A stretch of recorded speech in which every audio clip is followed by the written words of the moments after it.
Narito po tayo ngayon sa M. Almeda.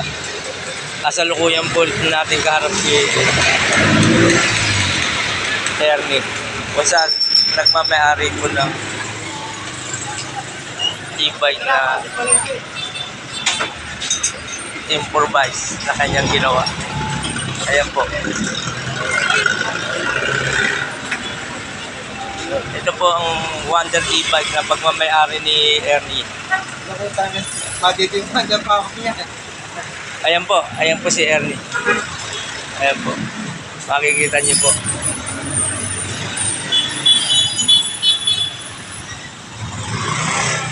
Oh, Ernie, anong ba masasabi mo? Mga oh. Tignan mo lang sa ano sa YouTube. Ayan nga, nag-VPN na sana. China Bank. Sino yung nasa China Bank? Ayun, nakaitim. Sino nga yun? Wala na. Asan? Susundan ko na sana eh. Hinarang mo ako eh. Ito po. Si Ernie. Maganda yan, mag-vlog tayo. Ayan, ayan po ang gusto niya mangyari. Pag nag-vlog, sige isa raw na bote na Red Door. Ayan. Mapapanood niyo po ito mamaya. I-upload ko po ito. Ayan ha.